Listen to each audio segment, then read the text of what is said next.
Sur Télé 50, les candidats définitifs sont désormais connus. C'est finalement 70 candidats retenus. La Commission électorale nationale indépendante a publié ce vendredi la liste des candidats qui seront à la tête des nouvelles provinces. Cette publication intervient après que les cours d'appel aient rendu des arrêts sur les contentieux électoraux qui opposaient la CENI aux candidats. Regardez.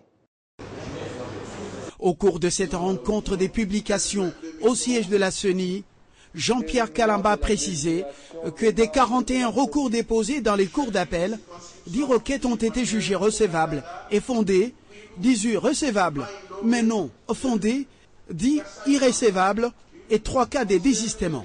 La province de la Mongala prend la tête avec 7 candidats, suivis du Haut-Katanga 6, Nord-Ubangi et les Kwilu 5 candidats, Ituri, Kwango, Sud-Ubangi et la Chopo 4 candidats chacune. Les provinces de l'Équateur, Olomami, Maïdombe et la Chuapa alignent 3 candidats, tandis que le Kasaï oriental et le Haut-Tuélé, le Lualaba et le Tanganyika ont aligné 2 candidats. La province de l'Omami et du Kasaï central n'alignent que des candidatures uniques. Pour rappel, la CENI, lors de la publication provisoire des listes des candidats gouverneurs et vice-gouverneurs, avait retenu 76 candidatures. Après le traitement de recours par les cours d'appel, 10 dossiers ont été recalés. À la primature, le Premier ministre Matata Ponyo s'est entretenu avec la ministre canadienne adjointe, secteur Afrique subsaharienne, et l'ambassadeur du Canada en République démocratique du Congo. Les discussions ont porté sur les différents aspects de relations entre les deux pays, notamment sur le plan diplomatique, la paix et la sécurité. Je vous propose de les écouter.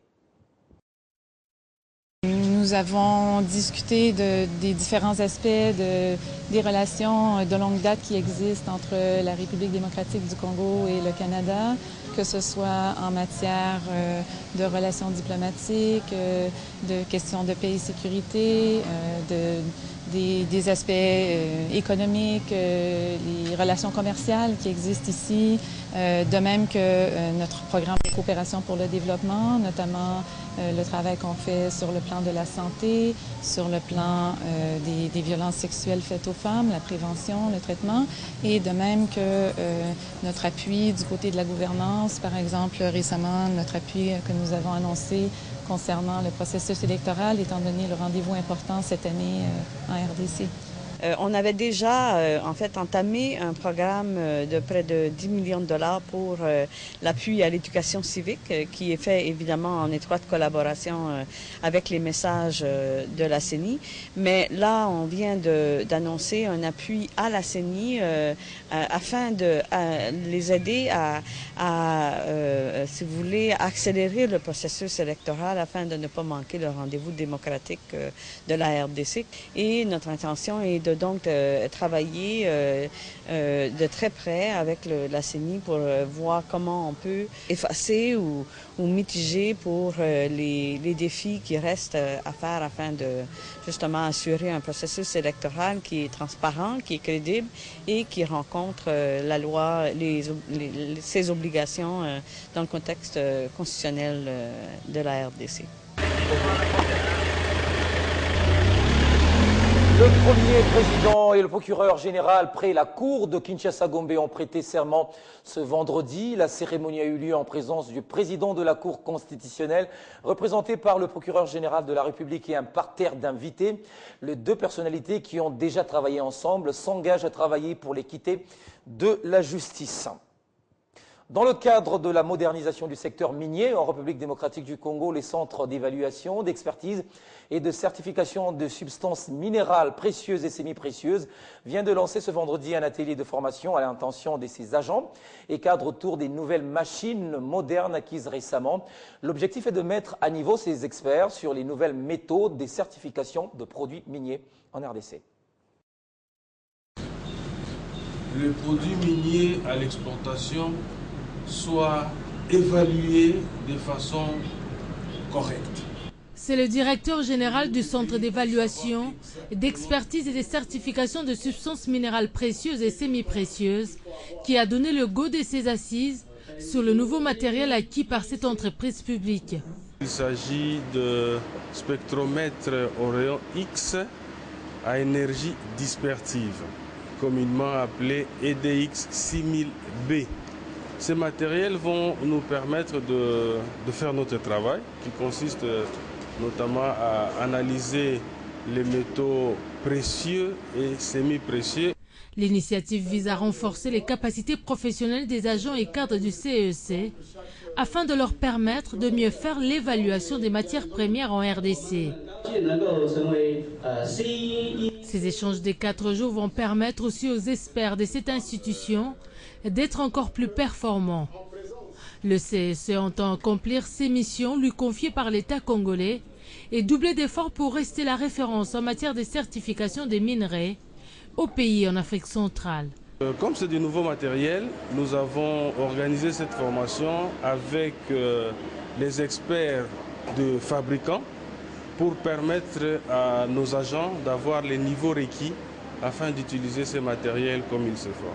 Ces lots de 10 machines acquises pour l'instant entrent dans la série de plusieurs commandes effectuées déjà par les centres à l'entreprise chinoise spécialisée dans les mines Starways.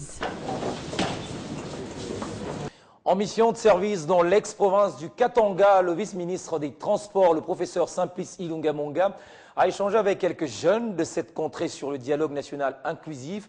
Et pour pérenniser la paix, un comité de sensibilisation a été mis sur pied. En séjour de travail dans l'ex-province du Katanga, le vice-ministre de Transport et Voies de Communication Simplice Ilunga Monga a ciblé la jeunesse. Dans le Haut-Katanga et le Lualaba notamment, ils ont échangé sur l'importance du dialogue, seule issue de sortie de crise pour mettre fin aux multiples désaccords qui divisent la classe politique congolaise. Et pour pérenniser la paix, un comité de 10 jeunes réunis au sein de l'association Génération Kabila a été mis sur pied pour sensibiliser sur le dialogue. La Génération Kabila, Génération Dialogue, nous voulons laisser un message de paix. C'est-à-dire, nous invitons la jeunesse de l'ICASI à pouvoir s'engager politiquement. Et s'engager politiquement, c'est prendre une position de paix pour ce qui nous concerne. Elle doit travailler pour la promotion de la paix. Nous ne voulons plus réexpérimenter en fait, les violences d'autrefois et les conséquences des guerres que nous avons connues et qui sont des tristes mémoires pour ce qui nous concerne. L'idée est une initiative de Simplice Ilunga Monga. Le dialogue en tant qu'outil pouvant prévenir l'avenir de notre pays, pouvant déterminer l'avenir de notre pays, s'impose de soi.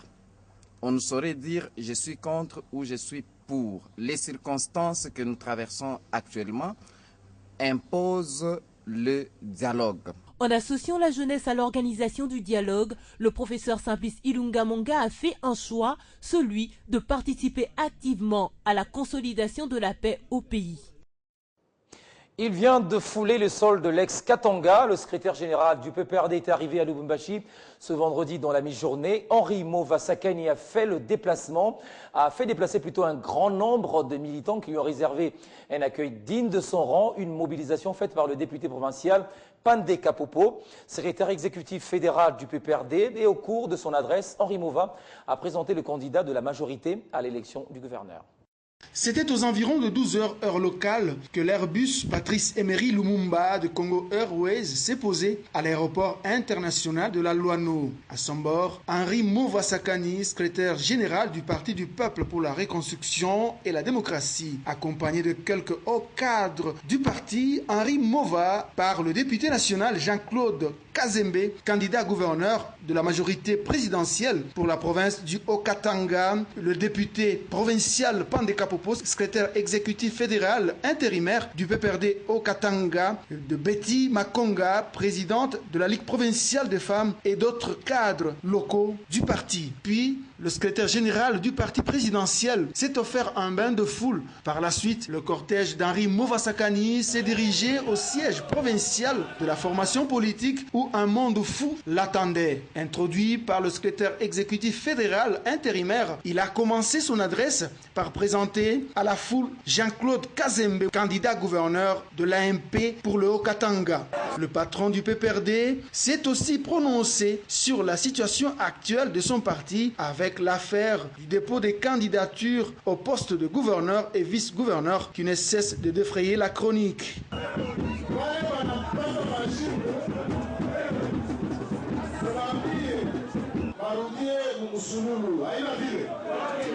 Parce que mtu wa ujamaa alenshi analewa anasema vibaya kama anakatala PPT hapana bila kujitaya kuwa mtu wa PPT. Na chef yetu ni nani? Henri Mova a clôturé son speech par remercier ses militants pour lui avoir réservé un accueil chaleureux.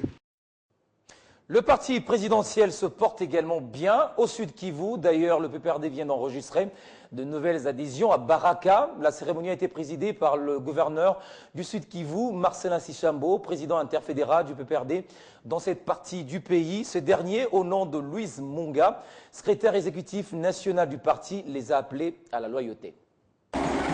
Nous sommes au stade Maendeleo de Baraka. Eux tous sont des membres du Parti du Peuple pour la Reconstruction et la Démocratie. Parmi eux, des nouveaux membres. Justement, il s'agit ici d'une cérémonie qui marque l'adhésion massive de près de 8000 personnes, dont une grande partie était à l'UDPS. Une traversée que seuls eux pourront mieux l'expliquer. Nous pensons et estimons que notre décision de changer le camp politique de l'opposition vers les partis des majorités ou le PPRD tombe dans un moment opportun et que personne d'entre nous ne regrettera d'avoir opéré un tel choix. Et outre les membres de l'UDPS qui ont choisi le PPRD comme nouvelle famille, l'on compte également un grand nombre de membres des associations et des cadres universitaires du territoire de Fizi, à l'exemple de la mutualité de Baïndou de Fizi. Des adhésions réussies grâce au travail de sensibilisation abattu en amont par la présidente de la Fondalmo et secrétaire exécutif national du PPRD, Louise Munga Messozi. Ces nouveaux adhérents ont signé des actes d'engagement en déclarant se ranger derrière les idées du chef de l'État Joseph Kabila Kabange pour les efforts de la paix et de la reconstruction du pays. Ils ont également exprimé tout leur soutien à la ministre du portefeuille, Louise Munga Messozi. Nous ne saurons pas finir la prononcée de ce discours sans pour autant réitérer nos sincères remerciements à son Excellence Joseph Kabila Kabange d'avoir porté sa confiance à notre fille du territoire, Dada Louise Munga, et tous les camarades d'ici devant vous. La cérémonie d'adhésion a été présidée par le gouverneur de province du Sud Kivu et président interfédéral du PPRD Sud Kivu, arrivé à Baraka pour la circonstance.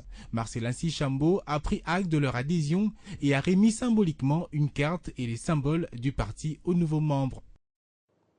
Une délégation ministérielle de la Défense nationale et des Mines a effectué mercredi une visite éclair de vie de travail dans les installations de la société minière Kibali Gold Mine à Durba, cité située à près de 17 km de Ouacha, dans la province du Haut-Ouélé. Le ministre de la Défense, Crispin Atama, et Martin Kwabeloulou ont été dépêchés pour calmer les foyers de tension qui s'est soldé par la destruction des emblèmes du pays et des bureaux de la police.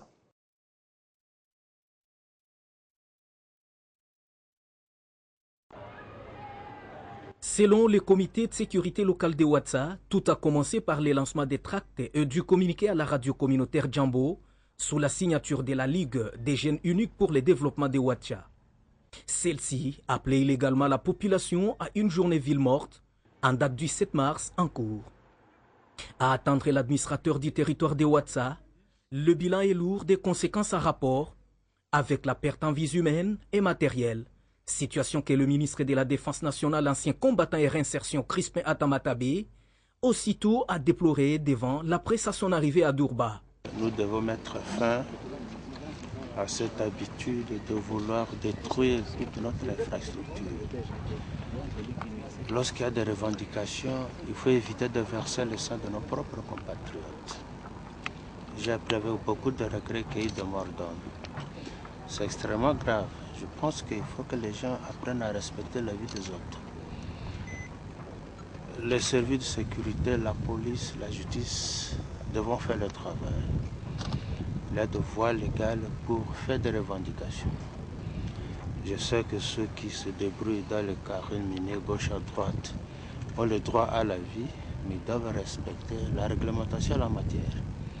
Le ministre des Mines, Martin Kabouloulou, a promis une descente imminente d'une délégation du ministère des Mines dans une grande opération de bornage et de la détermination des